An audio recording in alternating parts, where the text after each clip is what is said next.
الحمد لله نحمده ونستعينه ونستغفره ونعوذ بالله من شرور أنفسنا ومن سيئات أعمالنا من يهده الله فلا مضل له ومن يضلل فلا هادي له وأشهد أن لا إله إلا الله وحده لا شريك له وأشهد أن محمدا عبده ورسوله. أما بعد فإن خير الحديث كتاب الله وخير الهدي هدي محمد صلى الله عليه وسلم وشر الأمور محدثاتها وكل محدثة بدعة وكل بدعة ضلالة وكل ضلالة في النار. يا أيها الذين آمنوا اتقوا الله حق تقاته ولا تموتن إلا وأنتم مسلمون. يا أيها الناس اتقوا ربكم الذي خلقكم من نفس واحدة وخلق منها زوجها وبث منهما رجالا كثيرا ونساء واتقوا الله الذي تساءلون به والأرحام إن الله كان عليكم رقيبا. يا أيها الذين آمنوا اتقوا الله وقولوا قولا سديدا يصلح لكم أعمالكم ويغفر لكم ذنوبكم ومن يطع الله ورسوله فقد فاز فوزا عظيما. اللهم صل على محمد وعلى آل محمد كما صليت على إبراهيم وعلى آل إبراهيم إنك حميد مجيد. اللهم بارك على محمد وعلى آل محمد كما باركت على إبراهيم وعلى آل إبراهيم إنك حميد مجيد. قال الله تبارك وتعالى في القرآن المجيد: فأعوذ بالله السميع العليم من الشيطان الرجيم من همزه ونفخه ونفثه. بسم الله الرحمن الرحيم. حاميم والكتاب المبين إنا أنزلناه في ليلة مباركة إنا كنا منذرين فيها يفرق كل أمر حكيم أمرا من عندنا إنا كنا مرسلين رحمة من ربك إنه هو السميع العليم. وقال تعالى في مقام آخر: وما آتاكم الرسول فخذوه وما نهاكم عنه فانتهوا. وقالت عائشة رضي الله تعالى عنها: كان رسول الله صلى الله عليه وآله وسلم يصوم حتى نقول لا يفطر ويفطر حتى نقول لا يصوم وما رأيت رسول الله صلى الله عليه وآله وسلم استكمل صيام شهر إلا رمضان وما رأيته أكثر صياما منه في شعبان. رب اشرح لي صدري ويسر لي أمري واحلل عقدة من لساني يفقهوا قولي. رب زدني علما رب زدني علما رب زدني علما. سبحانك لا علم لنا إلا ما علمتنا إنك أنت العليم الحكيم. گزشتہ خطبہ جمعۃ المبارک میں آپ معزز سامعین کے سامنے دین اسلام کی اہمیت اور دین اسلام کس چیز کا نام ہے اور بدعات کے متعلق اشارتاً گفتگو کی تھی. آج آپ کے سامنے 15 شعبان کے حوالے سے چند گزارشات عرض کرنا چاہتا ہوں، اگرچہ اشارتاً پچھلے خطبہ جمعۃ المبارک میں آپ کے سامنے گفتگو کی تھی، لیکن تفصیل اس کے اندر ضروری ہے، تو اس لیے آج کے خطبہ جمعۃ المبارک میں آپ کے سامنے نصف شعبان کے بارے میں، 15 شعبان کے بارے میں چند اہم اور ضروری باتیں کرنا چاہتا ہوں۔ رب العالمین سے دعا ہے اللہ تعالی حق اور سچ بیان کرنے کی اور اس کے مطابق زندگی گزارنے کی توفیق عطا فرمائے۔ شعبان المعظم، اس کی فضیلت کے اندر رسول مکرم صلی اللہ علیہ وآلہ وسلم سے ایک ہی چیز ہمیں ملتی ہے، اور وہ ہے کثرت کے ساتھ روزہ رکھنا، جو آپ کے سامنے سیدہ عائشہ رضی اللہ تعالیٰ عنہا کی روایت میں نے بخاری اور مسلم کے حوالے سے پیش کی۔ اس میں سیدہ عائشہ رضی اللہ تعالیٰ عنہا بیان فرماتی ہیں کہ نبی علیہ الصلاۃ والسلام روزہ رکھتے، حتیٰ کہ ہم کہتے کہ آپ نے کوئی روزہ چھوڑا نہیں، اور روزے آپ چھوڑ دیتے حتیٰ کہ ہم کہتے کہ نبی علیہ الصلاۃ والسلام نے کوئی بھی روزہ نہیں رکھا۔ اور عائشہ رضی اللہ تعالیٰ عنہا بیان فرماتی ہیں میں نے نبی علیہ الصلاۃ والسلام کو مکمل 1 مہینے کے روزے رکھتے ہوئے نہیں دیکھا سوائے رمضان المبارک کے، اور سب سے زیادہ روزے جو میں نے آپ کو رکھتے ہوئے دیکھا ہے وہ شعبان کے مہینے کے اندر تھے۔ تو یعنی شعبان کے مہینے میں نبی علیہ الصلاۃ والسلام کے روزوں کی کثرت ہوا کرتی تھی عام مہینوں کی بنسبت۔ اور سیدہ عائشہ بیان فرماتی ہیں کہ کبھی کبھار ایسے محسوس ہوتا کہ آپ نے ایک روزہ بھی نہیں چھوڑا، اور کبھی کبھار ایسے محسوس ہوتا کہ آپ نے روزہ رکھا ہی نہیں ہے شعبان کے مہینے میں۔ تو گویا کہ اگر اس روایت کو ہم سمجھیں تو یہی بات سمجھ میں آتی ہے کہ شعبان کے حوالے سے نبی علیہ الصلاۃ والسلام کا ایک ہی عمل ہمیں خاص طور پر ملتا ہے، اور وہ ہے شعبان کے روزے رکھنا۔ اور یہ شعبان کا روزہ کیا نبی مکرم صلی اللہ علیہ وسلم 15 ہی شعبان کو رکھا کرتے تھے، باقی پورے مہینے میں نہیں رکھتے تھے؟ یہ بات سیدہ عائشہ رضی اللہ تعالیٰ عنہا نے نہیں بیان کی، کیونکہ اگر 15 ہی کا روزہ رکھتے تو سیدہ عائشہ رضی اللہ تعالیٰ عنہا یہ بات نہ کہتی کہ نبی علیہ الصلاۃ والسلام سب سے زیادہ اگر نفلی روزے کسی مہینے میں رکھتے تھے تو وہی شعبان کا مہینہ تھا۔ اور اسی طرح اسامہ بن زید رضی اللہ تعالیٰ عنہ سے روایت ہے، وہ بیان فرماتے ہیں کہ نبی مکرم علیہ الصلاۃ والسلام سے میں نے سوال کیا، پوچھا کہ آپ شعبان میں اتنے زیادہ روزے کیوں رکھتے ہیں، اس کی وجہ کیا ہے؟ آپ علیہ الصلاۃ والسلام نے فرمایا کہ یہ ایک ایسا مہینہ ہے کہ لوگ اس سے غفلت برتتے ہیں، جو کہ رجب اور رمضان المبارک کے درمیان میں ہے۔ اب غفلت کس لحاظ سے انسان برتتا ہے؟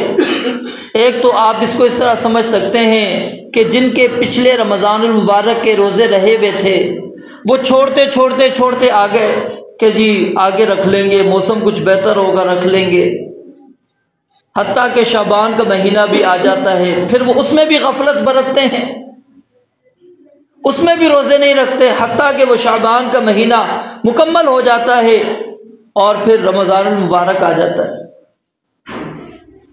یا پھر اس لحاظ سے بھی غفلت اس کے اندر آپ کہہ سکتے ہیں کہ انسان کو یہ امید ہوتی ہے کہ اگلا مہینہ جو آ رہا ہے وہ رمضان المبارک کا ہے، اس مہینے میں میں بہت ساری عبادات کر لوں گا، قرآن کی تلاوت بھی کر لوں گا، ذکر و اذکار بھی کر لوں گا، دیگر عبادات میں اس کے اندر بہت زیادہ کثرت کے ساتھ کروں گا۔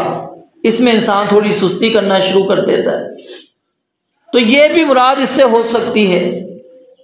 تو الغرض نبی علیہ الصلاۃ والسلام سے صرف شعبان المعظم کے مہینے میں روزوں کی کثرت یہی ثابت ہے، اور کوئی خاص عمل معمول سے ہٹ کر آپ علیہ الصلاۃ والسلام کا ہمیں نہیں ملتا۔ اب جہاں تک تعلق ہے 15 شعبان کی، جس کو ہم شب برات بھی کہتے ہیں، اس کے دو تلفظ ہیں، ایک ہے براءت حمزہ کے ساتھ اور ایک برات۔ جب حمزہ کے ساتھ پڑھیں گے اس وقت معنی اس کا کچھ اور بنتا ہے، اور اگر حمزہ کے بغیر پڑھیں گے اس وقت معنی کچھ اور ہے۔ اگر حمزہ کے بغیر پڑھتے ہیں، جو ہم شادی کے اندر دلہا جو لے کر جاتا ہے اپنے ساتھ افراد، جس کو ہم بارات کہتے ہیں، یہ وہی شب برات بنے گی۔ پھر اگر حمزہ کے ساتھ پڑھیں گے تو اس وقت معنی ہو جائے گا لا تعلقی، بیزاری، نفرت، آزادی، یہ معنی اس کا بنتا ہے۔ تو شب برات اس کا معنی کیا ہے؟ ایسی رات جس رات بندہ بیزاری اختیار کرتا ہے۔ کس چیز سے؟ کس چیز سے؟ ذرا غور کرے۔ اگر آپ اس کو صحیح معنی میں سمجھنا چاہتے ہیں تو شیعہ تاریخ کو اٹھا کر پڑھ لیجئے، شیعہ کے عقائد کو پڑھیے، آپ کو اس رات کی حقیقت سمجھ میں آ جائے گی۔ مسلمانوں کے ساتھ یہ بڑا ظلم اور زیادتی ہوئی کہ ہم نے پڑھا نہیں، مطالعہ نہیں کیا، اور ہمیں اسلامی نام دے کر ہمارے اندر ایسی چیزیں داخل کر دی گئیں جن کا اسلام سے دور کا کوئی تعلق نہیں ہے۔ یہ ان کا ایک مخصوص عقیدہ ہے، اس مخصوص عقیدے کے مطابق وہ اپنے 12ویں امام کا انتظار کرتے ہیں جو غار کے اندر چھپ چکا ہے، اور اگر اٹھا کے پڑھیں تو اس کی بھی کوئی حقیقت نہیں، وہ 12واں امام ہے ہی نہیں۔ خیر ہم اس مسئلے میں نہیں جاتے۔ بہرحال وہ اس رات وہ دریا کے کنارے، سمندر کے کنارے کھڑے بیٹھ جاتے ہیں اور اپنے امام غائب اس کا انتظار کر رہے ہوتے ہیں۔ ایک شخص نکلے گا، حسین بن منصور، وہ ظاہر ہوگا، اور جب وہ حسین بن منصور آئے گا اس کے بعد پھر وہ امام غائب کو وہ لے کر آئے گا۔ لوگ اس کا انتظار کرتے ہیں حتیٰ کہ جب طلوع فجر ہو جاتی ہے، پھر اس کے بعد وہ ایک پرچی پر جس کو عریضہ حاجت کہتے ہیں، اس پر وہ حاجت اپنی لکھ کر اس سمندر کے اندر، اس دریا کے اندر ڈال دیتے ہیں کہ اس سال تو ہمارے وہ امام صاحب نہیں آئے، اب اگلے سال آئیں گے۔ اور پھر یہاں تک عبارت لکھی ہوئی ہے کہ ہم ان مسلمانوں سے نعوذ باللہ بیزار ہو چکے ہیں، انہوں نے ہم پر بڑے ظلم ستم کر دیے ہیں، اب تو آ جاؤ ہماری مدد کرو۔ لیکن ہم نے یہ رات لے لی، کہاں سے آئی، کیسے آئی، کوئی پتہ نہیں، ہم نے اس کو اٹھا لیا۔ آپ کتب احادیث کا مطالعہ کر لیجئے، کہیں پر بھی آپ کو لیلۃ البراء کے الفاظ حدیث مبارکہ کے اندر نہیں ملیں گے۔ اگر اتنی اہمیت والی رات تھی، اتنی فضیلت والی رات تھی، اس کا اتنی زیادہ دین اسلام کے اندر اہمیت تھی، تو کیوں نہیں حدیث مبارکہ کے اندر عنوان ملتا، الفاظ کیوں نہیں ملتے، کسی محدث نے کیوں نہیں حدیث کے اندر یہ باقاعدہ عنوان قائم کیا؟ اور پھر اس سے بڑا ظلم کیا کیا جاتا ہے؟ قرآن مجید کو پیش کیا جاتا ہے۔ قرآن مجید سورہ دخان، اس کی ابتدائی آیات کو پیش کر کے اس بات کو ثابت کرنے کی کوشش کی جاتی ہے کہ اس سے مراد لیلۃ البراء ہے، 15 شعبان کی رات ہے۔ اگر آپ کے سامنے میں وہ ترجمہ پیش کروں، آپ خود اندازہ لگا سکتے ہیں، آپ کو بھی پتہ لگ جائے گا کیا واقعی وہ 15 شعبان ہے یا نہیں۔ اللہ تعالیٰ فرماتے ہیں حامیم والکتاب المبین، قسم ہے کتاب مبین کی، واضح کتاب کی، انا انزلناہ فی لیلۃ مبارکۃ، ہم نے اس کو اتارا ہے، اس کتاب کو ایک بابرکت رات میں۔ قرآن کریم کا نزول کب ہوا؟ سب جواب دیں گے۔ قرآن کریم کہتا ہے شہر رمضان الذی انزل فیہ القرآن، کہ وہ مہینہ جس میں اللہ رب العالمین نے قرآن کریم کو نازل کیا وہ رمضان المبارک کا مہینہ ہے۔ کس رات میں نازل ہوا؟ سورۃ القدر آپ پڑھیں گے، انا انزلناہ فی لیلۃ القدر وما ادراک ما لیلۃ القدر لیلۃ القدر خیر من الف شہر۔ مہینے کا تعین بھی قرآن پیش کر رہا ہے، رات کا تعین بھی قرآن پیش کر رہا ہے۔ اب جو 15 شعبان آپ مناتے ہیں، کیا وہ رمضان کے اندر ہی ہے یا ابھی ہم رمضان کے مہینے میں چل رہے ہیں، شعبان کے مہینے میں جا رہے ہیں؟ قرآن کی آیت پیش کر رہے ہیں آپ وہ کہ ہم نے اس قرآن کریم کو نازل کیا بابرکت رات میں، اور وہ بابرکت رات کون سی رات ہے؟ لیلۃ القدر کی رات ہے۔ اور لیلۃ القدر کب آتی ہے؟ کس مہینے میں آتی ہے؟ رمضان المبارک کے مہینے میں آتی ہے۔ اور آپ دلیل پیش کر رہے ہیں قرآن کریم کی یہ 15 شعبان کے متعلق۔ اور پھر ہمیں بھی سمجھ میں نہیں آتی کہ اتنی واضح آیات ہونے کے باوجود ترجمہ و واضح انداز میں پیش اگر کریں، لوگوں کو واضح طور پر بتلائیں، تو خود ہی عام بندہ بھی سمجھ سکتا ہے کہ یہ قرآن کریم کس رات میں نازل ہوا۔ وہ لیلۃ القدر تھی، لیلۃ القدر تھی، یہ شعبان کی 15ویں رات نہیں تھی۔ تو قرآن کریم کی تفسیر بیان کرتا ہے، پھر اس کے بعد قرآن کریم کی تفسیر نبی علیہ السلام بیان کرتے ہیں۔ اٹھا کے پڑھ لیجئے کیا احادیث کے اندر نبی علیہ السلام نے اس آیت کی تفسیر 15 شعبان کے ساتھ بیان کی ہے۔ جب نبی علیہ السلام سے بھی ہمیں کچھ نہیں ملتا، نہ قرآن کریم کے اندر اس بارے میں کچھ ملتا ہے، تو پھر آپ کس طرف جائیں گے؟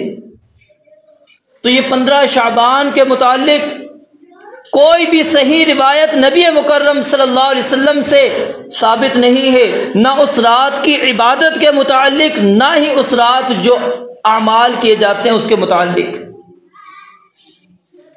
اور نہ ہی کسی صحابی سے کوئی صحیح قول، کوئی اثر، وہ بھی مروی نہیں ہے۔ امام ابن القیم رحمۃ اللہ علیہ بیان فرماتے ہیں، اور کوئی ایسا ضعیف سے ضعیف قول بھی کہتے ہیں موجود نہیں ہے جو اول علیہ، جس پر اعتماد کیا جائے کہ واقعی اس سے یہ 15 شعبان کی فضیلت نکلتی ہو۔ تو 15 شعبان کے متعلق نبی مکرم صلی اللہ علیہ وآلہ وسلم سے کوئی خاص نہ عبادت، رات کی کوئی عبادت ثابت، اور نہ ہی دن کا روزہ ثابت ہے۔ ہمارے ہاں جو معاملات کیے جاتے ہیں آپ اچھی طرح واقف ہیں۔ کچھ لوگ تو اللہ تعالیٰ کی نافرمانی کے اندر اس رات کو بسر کرتے ہیں، پٹاخے بجانا، پوری رات اسی کے اندر صرف کر دیتے ہیں۔ اور کچھ لوگ اپنے آپ کو مسجدوں میں قید کر کے، مساجد میں اپنے آپ کو بند کر کے رات کو عبادت کرنا شروع کر دیتے ہیں، رات کو جاگتے ہیں۔ اور شیطان نے دیکھے ہم پر کتنا بڑا حملہ کیا کہ جو لیلۃ القدر ہے، جس کو جاگنا ہے، جس رات کی فضیلت قرآن میں بھی موجود ہے، احادیث مبارکہ کے اندر بھی موجود ہے، شیطان ہمیں اس رات کو سلا دیتا ہے، اور جہاں پر کچھ ثابت نہیں وہاں پر ہمیں جگوا دیتا ہے۔ ہم پوری رات جاگتے ہیں، عبادت کرتے ہیں، اور پھر نماز پڑھی جاتی ہے صلاۃ الالفیہ، عجیب بدعت کہ 1000 رکعت پڑھنی ہے یا 100 رکعت پڑھنی ہے، اس میں 1000 مرتبہ ہر رکعت میں سورہ اخلاص پڑھنی ہے۔ پچھلے سال کی بات ہے، اس سے پچھلے سال میں نے جمعے میں اسی طرح، میں حالانکہ کوئی فضیلت تو نہیں بیان کر رہا، ایک صاحب نے آگے مجھ سے سوال کیا کہ یہ اس طرح نماز پڑھنی ہے۔ ان کو سمجھنے میں پتہ نہیں، شاید وہ آئے اینڈ میں تھے، ان کو سمجھنے میں ہی نہیں لگی کہ بعد میں کیا کرنا چاہ رہا تھا، کہ یہ ثابت نہیں ہے۔ وہ پوچھ کے جاتے ہیں طریقہ کیا ہے، مجھے دوبارہ بتا دیں نماز کا۔ تو میرے بھائیوں، یہ صلاۃ الالفیہ یہ نہ ثابت ہے، یہ جو 1000 رکعت والی نماز یا 1000 مرتبہ سورہ اخلاص پڑھی جاتی ہو 100 رکعتوں کے اندر، کوئی بھی روایت اس کے متعلق ثابت نہیں۔ اس رات کو لوگ قبرستان جانے کا اہتمام کرتے ہیں خاص طور پر۔ اور پھر اس رات کے متعلق ایک اور عقیدہ جو انتہائی ضروری ہے اس کی وضاحت کرنا، وہ کیا ہے؟ ایک تو روحوں کا ملاپ ہوتا ہے، روحیں آتی ہیں۔ شعبان سے پہلے جو روح فوت ہو گئی کہتے ہیں وہ بھٹکتی پھرتی، نعوذ باللہ۔ کیسا نظام ہم نے سمجھا اللہ رب العالمین کا کہ فرشتے روح قبض کرنے کے بعد وہ روحیں ان سے چھوٹ جاتی ہیں، وہ گھومتی پھرتی ہیں۔ یہ 15 شعبان کو آپ ختم کریں گے، پھر وہ ان کو روحوں کو ملائیں گے، وہ روحیں جائیں گی پھر وہاں پر۔ کیسا عجیب عقیدہ، عجیب نظریات ہم نے پھیلا لیے۔ تو روحوں کی آمد کا عقیدہ ہوتا ہے۔ اس رات کو لوگ خاص طور پر پھر کیا ہے، اچھے اچھے کھانے بناتے ہیں، حلوہ بنایا جاتا ہے، دیگر چیزیں بنائی جاتی ہیں، اور حلوے بنانے میں بھی ایک جھوٹ گھڑ لیا گیا کہ نعوذ باللہ رسول مکرم صلی اللہ علیہ وسلم کا جنگ احد کے اندر دندان مبارک شہید ہو گئے تھے۔ اب ذرا جا کے پڑھیے گا تاریخ کے اندر، جنگ احد کیا شعبان کے مہینے میں ہوئی تھی کہ نبی علیہ السلام کے دندان شہید ہو گئے تھے، اس لیے آپ سے کچھ کھایا نہیں جا رہا تھا، آپ نے حلوہ کھایا۔ پھر اویس کرنی کے حوالے سے بھی واقعہ بیان کر دیا جاتا ہے کہ جب ان کو نبی علیہ السلام کے بارے میں بتلایا گیا تو محبت میں آ کے انہوں نے اپنے سارے دانت توڑ دیے۔ اب دانت جب ٹوٹ گئے تو اب کھانا کیا تھا، کچھ نہیں چبا سکتے تھے، پھر حلوہ کھاتے تھے۔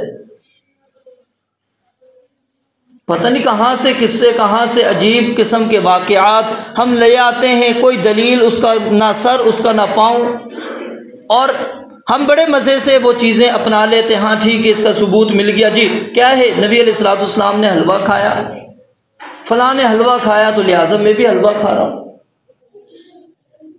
اور پھر اس رات کو دھوکہ سب سے بڑا جو ہم اپنے آپ کو دینے کی کوشش کرتے ہیں کیا ہے کہ جی اس رات کو اعمال نامے لکھے جاتے ہیں، فیصلے ہوتے ہیں بندوں کے، جس نے آنا ہے اس کا پودا اگنا شروع ہو جاتا ہے، اور جس نے جانا ہے اس کا پودا خشک ہونا شروع ہو جاتا ہے۔ اچھا، فرشتوں نے لکھنا ہوتا ہے اس رات کو تقدیر، ہم نے دھوکہ کیا دینا ہے، فرشتوں کو آ کے مسجد میں بیٹھیں گے نماز پڑھ رہے ہیں، فرشتہ میرے بارے میں لکھے گا جی سلیمان یہ کر رہا تھا، قرآن کی تلاوت کر رہا ہوں فرشتہ میرے بارے میں لکھ رہا ہے، ٹھیک ہے، صبح ہوئی میں نے اپنی وہی حرکات دوبارہ شروع کر دی جو 15 شعبان سے پہلے کی تھی، فرشتے کو میں نے دھوکہ دے دیا، لکھ کے چلا گیا سلیمان نیک ہے صالح ہے، اب اس کے بعد اگلے سال تک میں پورا سال عیاشیاں کروں گا، پھر 15 شعبان آئے گی پھر فرشتے کو دھوکہ دے دوں گا۔ عجیب بات ہے، کیا اللہ رب العالمین کا نظام ہم نے اتنا ہی معمولی سمجھ لیا، اتنا ہی ہلکا سمجھ لیا ہے کہ اللہ رب العالمین ہمارے بارے میں جانتے ہی نہیں؟ وہ تقدیر اگر لکھی جاتی ہے تو تقدیر میں دھوکہ دے کر ہم اللہ رب العالمین کو فرشتوں کو غلطی کروا دیں کہ وہ ہمارے بارے میں غلط لکھ دیں۔ اور اعمال پیش ہوتے ہیں، مان لیا اگر مان لیتے ہیں اعمال پیش ہوتے ہیں، آپ کو سالانہ اعمال پیش ہونے کی فکر ہے، جو ہفتہ وار اور روزانہ اعمال پیش ہوتے ہیں اس کی فکر کبھی کی؟ فجر میں تو ہم نے نہیں دیکھا کہ جی لوگوں کو ڈر اور خوف آ گیا ہو، روزانہ اللہ کے ہاں عمل میرا پیش ہوتا ہے، میں آؤں مسجد میں جمع ہو جاؤں۔ لائیں نا اپنا خوف، کیوں نہیں جمع کرتے اپنے آپ کو مسجد میں لا کے کھڑا کریں کہ آپ فجر میں فرشتے اللہ کے ہاں اعمال لے کر آپ کے جا رہے ہیں، عصر میں آپ کے اعمال لے کر جا رہے ہیں، روزانہ 2 مرتبہ آپ کے اعمال اللہ کے ہاں پیش ہو رہے ہیں، اس کی تو آپ کو فکر نہیں۔ جمعرات کو عمل پیش ہو رہا ہے، پیر کے دن عمل پیش ہو رہا ہے، اس کی فکر نہیں۔ سالانہ عمل کی ہمیں فکر ہے کہ جی سالانہ عمل میرا اللہ کے ہاں جانا ہے، اب یہاں پر میں کیا کروں، فرشتے کو غلطی پہ لگوا دوں۔ تو میرے بھائیوں یہ ساری چیزیں جو واقعات اس کے اندر مشہور کیے گئے اس کا تعلق لیلۃ القدر کے ساتھ ہے۔ وہاں پر اللہ رب العالمین فرماتے ہیں کہ تنزل الملائکۃ والروح فیہا باذن ربہم من کل امر، ہر فیصلہ لے کر جبریل امین علیہ السلام اور فرشتے اترتے ہیں، اور وہ ساری فضیلتیں اٹھا کے ہم نے 15 شعبان کے بارے میں لگا دی۔ تو اس دن کی اور اس رات کی کوئی حقیقت دین اسلام کے اندر نہیں ہے۔ اور یاد رکھیے پھر ایک عمل کیا ہوتا ہے، لوگ ہم سمجھتے ہیں، پچھلے جمعے بھی اس کی وضاحت کی تھی، یہ بار بار وضاحت اس لیے کرتا ہوں تاکہ ہمارے ذہنوں میں یہ بات پختہ ہو جائے۔ بندہ کہتا ہے کہ میں رات کو عبادت ہی تو کر رہا ہوں، قرآن کی تلاوت ہی کروں گا، ذکر و اذکار ہی کروں گا، رات کو میں جاگوں گا، رب کے سامنے گڑ گڑاؤں گا، توبہ استغفار کروں گا، نماز ہی پڑھوں گا، رکوع سجود ہی کروں گا، اگلے دن میں نے روزہ رکھنا ہے، بھوکا پیاسا ہی تو رہوں گا، کون سا بھی غلط کام کر رہا ہوں؟ کوئی میں نے غلط کام نہیں کیا، نیکی کا ہی کام کر رہا ہوں، آخر اس میں کیا حرج ہے؟ تو پھر یہ حرج آپ ہر جگہ پر لے کر جائیں نا، پھر کیا حرج ہے؟ وہاں پھر میں نے آپ کو مثال دی تھی فرض نماز کی، وہاں پر پھر آپ کیوں کہتے ہیں کہ حرج ہے؟ وہاں پر پھر کیوں امام کو کہتے ہیں آپ نے غلطی کر دی ہے؟ حرج نہیں ہے تو کوئی مسئلہ نہیں، تو پھر وہاں پر بھی کہیں ٹھیک ہے آج آپ نے 1 رکعت کم پڑھا دی چل جائے گی، 1 رکعت زیادہ پڑھا دی چل جائے گی، جیسے پڑھائیں گے ویسے چل جائے گی۔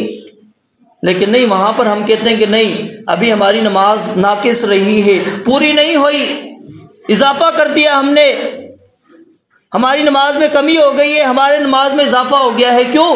کہ جو طریقہ نبی علیہ الصلوۃ والسلام نے دیا تھا اس کے مطابق میری نماز ابھی تک نہیں ہو سکی تھی۔ تو میرے بھائیوں یاد رکھ لیجئے، یہ 15 شعبان کی رات کی جتنی بھی عبادات ہمارے معاشرے میں کی جاتی ہیں، یہ نبی مکرم صلی اللہ علیہ وسلم سے ثابت نہیں ہے، اور یہ بدعت ہے، اور بدعتی انسان کو وہ حدیث مبارکہ اپنے سامنے رکھنی چاہیے۔ قیامت کے دن نبی علیہ الصلوۃ والسلام نے فرمایا کہ لوگ میرے پاس سے آ رہے ہوں گے، حوض کوثر کے پاس میرے پاس سے گزر رہے ہوں گے، اور میں ان کو پانی پلا رہا ہوں گا، اور جس بندے نے ایک مرتبہ وہاں پانی پی لیا اس کو کبھی پیاس نہیں لگے گی۔ فرمایا کہ ایک جماعت آ رہی ہوگی، ایک قوم آ رہی ہوگی، ان کے اعضاء چمک رہے ہوں گے، جو نشانی ہے نبی علیہ الصلوۃ والسلام کی امت کی، آپ پہچان لیں گے کہ یہ میری امت کے افراد ہیں۔ آتے آتے وہ قریب ہوں گے، فرشتے درمیان میں آڑ قائم کر دیں گے، نبی علیہ الصلوۃ والسلام کہیں گے آنے دو، میری امت کے افراد ہیں، میری امت کے افراد ہیں، ان کو آنے دو۔ فرشتے کیا کہیں گے؟ انک لا تدری ما احدثوا بعدک، کہ نبی آپ نہیں جانتے کہ انہوں نے آپ کے بعد کیا کیا چیزیں ایجاد کر لی تھی، کیا کیا راستے انہوں نے بنا لیے تھے، کون کون سی عبادات انہوں نے ایجاد کر لی تھی، آپ کو علم نہیں ہے۔ فرشتے جب آپ کو یہ بتلائیں گے آپ کیا کہیں گے؟ جو پہلے کہہ رہے تھے آنے دو، میری امت کے افراد ہیں، میں ان کو حوض کوثر کا پانی پلاؤں گا۔ بڑے سخت الفاظ ہیں، فرمایا سحقاً سحقاً سحقاً لمن غیر بعدی، کہ جس بندے نے میرے بعد میرے دین کے اندر تبدیلی کر دی ہے اس کو دھتکار دو، بھگا دو میرے پاس سے، میرے قریب نہ لے کر آؤ ایسے فرد کو، اس کا میرے ساتھ کوئی تعلق نہیں۔ جو میرے دین کے اندر اضافہ کرتا ہے، میرے دین کے اندر کوئی چیز میرے بعد اس نے داخل کر دی ہے، سحقاً سحقاً اس کو دور کر دو، بھگا دو میرے پاس سے، میرے قریب نہ لے کر آؤ ان سے افراد کو۔ کتنی بڑی افسوس کی بات ہو انسان کے لیے کہ وہ عبادات بھی کر کے گیا، اور پھر اللہ کے نبی علیہ الصلوۃ والسلام کے بعد جب حوض کوثر پینے کا معاملہ آئے اور نبی علیہ الصلوۃ والسلام یہ کہہ کر اس کو دھتکار دیں، انسان کو کہیں جا بھاگ جا یہاں سے، اب تیرا میرے ساتھ کوئی تعلق نہیں۔